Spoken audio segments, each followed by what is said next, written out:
Hey everyone, my name is Pupsker Genshin, and today in Genshin Impact we're going to go over what the best and all of the Battle Pass weapons are.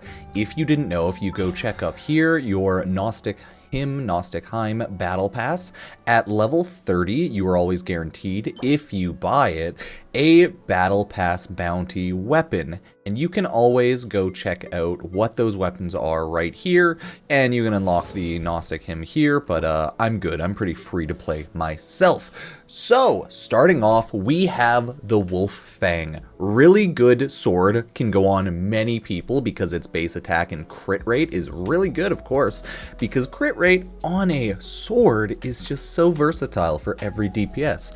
Damage dealt by elemental skill and elemental burst is increased, okay? When an elemental skill hits an opponent, crit rate will be increased. When an elemental burst hits an opponent, its crit rate will be increased by 2%. Both these effects last 10 seconds separately and can stack up to 4 times at level, or I should say refinement 1. So that's pretty insane. A crit sword that gives you more crit rate on top of just elemental burst damage and skill damage, right? Good. It's very versatile, can go on many people, probably one of the better Battle Pass bounty weapons, all things considered.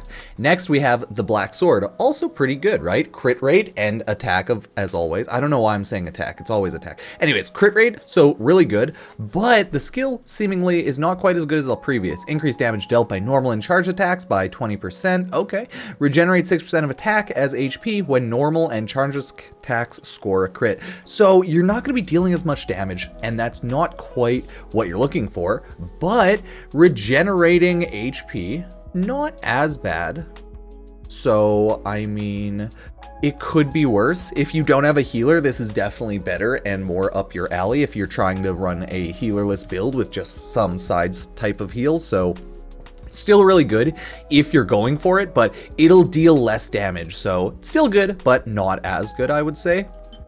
Let me know what you think. So now we have the Talking Stick. Crit rate.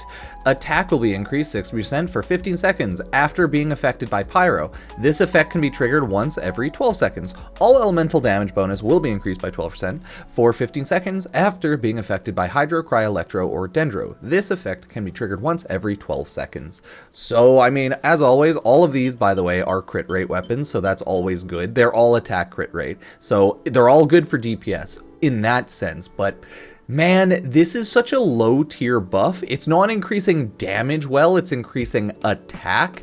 It's only increasing elemental damage here, and it's not even by a high amount. The trigger method is getting hit with an attack, so that's also bad. And it is not lasting long enough.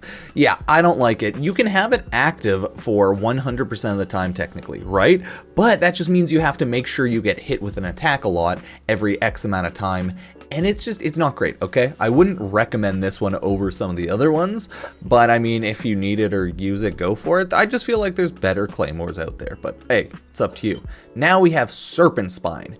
Now, look at that crit. Look at that high crit, right? That's lower crit at 4% at level, but that one's higher crit. Now, every 4 seconds a character is on the field, they will deal 6% more damage and take 3% more damage. This effect has a maximum of 5 stacks, and it will not be reset if the character leaves the field, but will be reduced by 1 stack when the character takes damage. So the really nice thing about this will not be reset if the character leaves the field. Instead damage, so try not to take damage. This one is incredibly good. Why? It's already high crit rate, but increasing damage stacks, and damage is way better than attack because it's a better version of attack if you want to look at that, right? Everything increases attack, less things increase damage. Damage is a better modifier than attack, of course, so this is really good. You'll deal a ton of damage, and if you don't take a lot of damage, oh my god, you're gonna be an absolute beast. So I would also rate the Serpent Spine pretty highly amongst all of the Battle Pass weapons. One of the better ones because you can just stack up so much damage. So if you're looking for DPS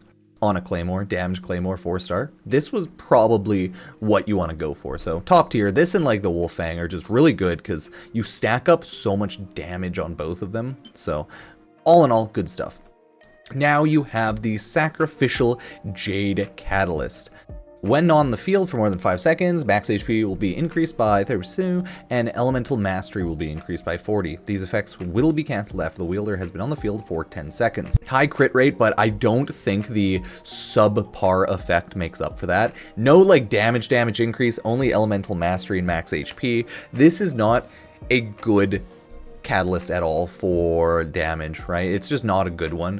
It's good if you want to have some sort of like splashed on max HP increase and Elemental Mastery for some reason, along with crit rate.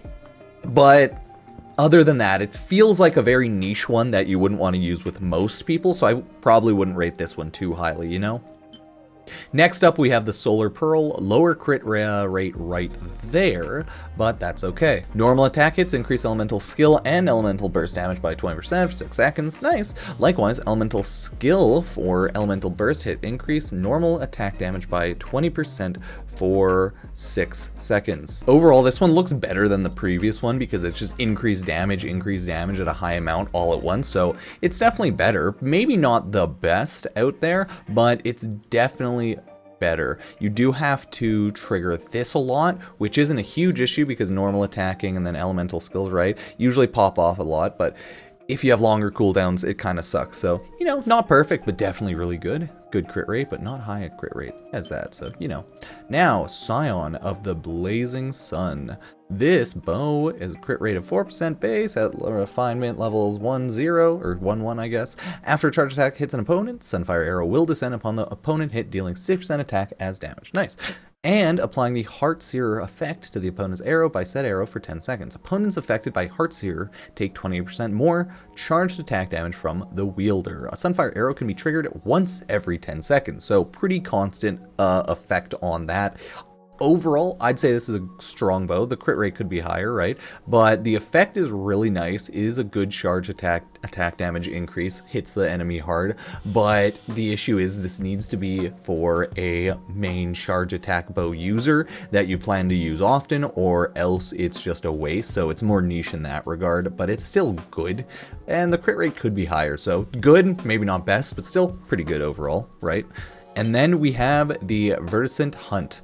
Higher crit rate, lower base attack a little bit. Upon hit, normal and charge attacks have 50% chance to generate a Cyclone, which will continuously attract surrounding opponents, dealing 4% of attack as damage to these opponents every 0.5 seconds for 4 seconds. Effect can only occur once every 14 seconds. So, in theory, this sounds okay, but it just doesn't deal enough damage, and sucking the opponents in isn't like a huge good effect for this thing. So, it's not that strong. It doesn't increase your base attack and like increase your base skill damage at all, so it's not really highly sought after. Crit rate's like whatever still. It's not high, it's not low, but yeah, I'm not a huge fan of this one. Wouldn't personally recommend at all, but hey, you do you, right? Next, we have the Ballad of the Fjordds. When there's at least 3 different elemental types in your party, increased elemental mastery will be increased, by 120. Crit rate, Polearm. Overall, right, pretty good if you're looking for elemental mastery scaling type stuff, like maybe Raiden Shogun type, you know, you do a lot of damage, and right now it's just a strong polearm. So I'd say this is good if you have someone to wield it, of course, but it's pretty obvious that you need someone for elemental mastery. If you're not elemental mastery scaling, then hey, crit rate's nice, but it could be higher, of course. But it's still very good, so I'd recommend that. Not the best, but still good. Because we have the Deathmatch, which has an even higher crit rate. Can you believe that? Oh my god. Huge crit rate on this bad boy. If there are at least 2 opponents nearby, attacks increase by 60% and defense is increased by 60%.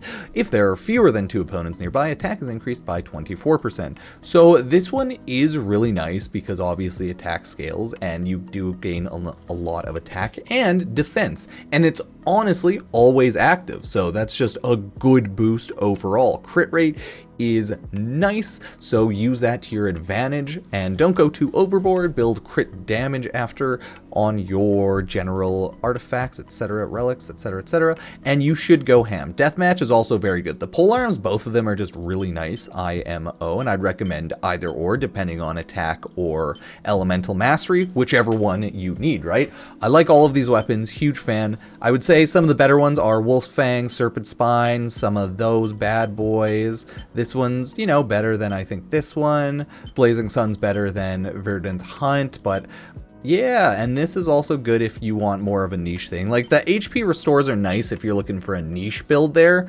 Could be a lot higher though, but yeah. So if you're going for something specific there, then it's fine, right? So you just have to make sure you have proper characters, of course, to build around the weapons, or weapons to build around the characters, etc., etc. So let me know what you think about your favorite weapons, which ones you like, which ones you hate, and which ones you would rate highly overall. But that's it for this video, so subscribe to Pupsker Genshin, check out all my social medias, my other channel if you want, and I will see you another day. Cheers.